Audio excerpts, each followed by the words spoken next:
মাগুরার দুই ভাড়াটে কিলার জিয়া পাটোয়ারি ও আলী হোসেন। তাদের করা গুলিতে গত ২৪ জুলাই রাতে রাজধানীর মিরপুর ১৩ নম্বরে যুবদল কর্মী ইউসুফ আলী পারভেজ নিহত হন। ইউসুফ কাফরুল থানা যুবদলের সদস্য সচিব হাফিজুল ইসলাম বাবুর ঘনিষ্ঠজন ছিলেন। স্থানীয়দের ভাষ্য মতে সেদিন রাতে ইউসুফ আলী পারভেজ নিহত হলেও সন্ত্রাসীদের টার্গেট ছিল যুবদল নেতা হাফিজুল ইসলাম বাবু।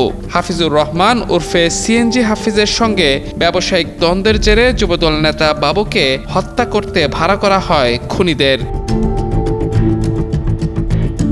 মিরপুরের এই নির্মম হত্যাকাণ্ডের মাস্টারমাইন্ড মাগুরার শালিখা উপজেলার শতখালী গ্রামের হাফিজুর রহমান। তার পুরো পরিবার জামায়াতের রাজনীতির সঙ্গে জড়িত থাকলেও হাফিজুর ঢাকার মিরপুর এলাকায় বিএনপি নেতাদের সঙ্গে চলাফেরা করেন। ব্যবসায়িক দ্বন্দ্বের জের থেকেই তিনি প্রতিপক্ষ যুবদল নেতা বাবুকে হত্যার উদ্দেশ্যে মাগুরার দুই কিলার জিয়া পাটোয়ারি ও আলী হোসেনকে ভাড়া করেন। জিয়ারুল আমার হাজবেন্ড বাড়িতে চলাফেরা করতো, বিএমপি করতো।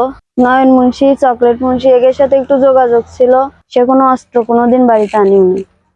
এখন সে করতো কিনা সেই জানে, আমরা বলতে পারি না।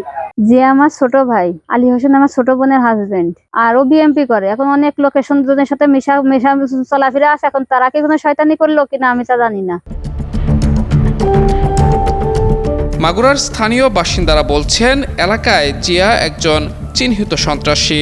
২০১৪ সালে সে এলাকায় আব্বাস নামে এক ভ্যান চালককে জবাই করে হত্যা করে।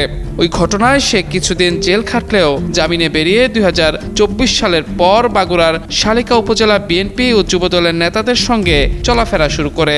ঢাকা ১৮ আসনের সংসদ সদস্য এস.এম. জাহাঙ্গীর এবং মাগুরা ২ আসনের সংসদ সদস্য সংস্কৃতিমন্ত্রী নিতাই রায় চৌধুরীর আশেপাশেও দেখা যায় তাকে।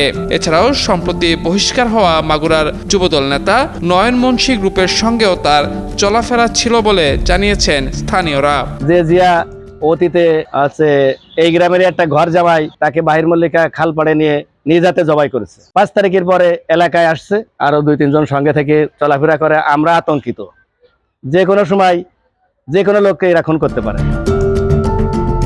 খুনির সঙ্গে ছবি প্রসঙ্গে জানতে যোগাযোগ করা হলে মাগুরা ২ আসনের সংসদ সদস্য ও সংস্কৃতিমন্ত্রী নিতাই রায় চৌধুরী অসুস্থ থাকায় তার সঙ্গে কথা বলা সম্ভব হয়নি। অন্যদিকে ঢাকা ১৮ আসনের সংসদ সদস্য এস.এম. জাহাঙ্গীর বলেন, আমরা রাজনীতি করি, অনেকেই আসেন, ছবি তোলেন, না বলতে পারি না। তবে মাগুরার ওই কিলারের সঙ্গে তার কখনো কথা হয়নি বলে জানান তিনি।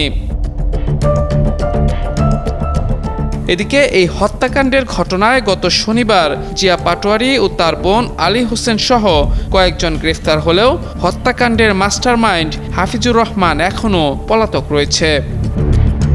মাহমুদুর রহমান, যুগান্তর নিউজ।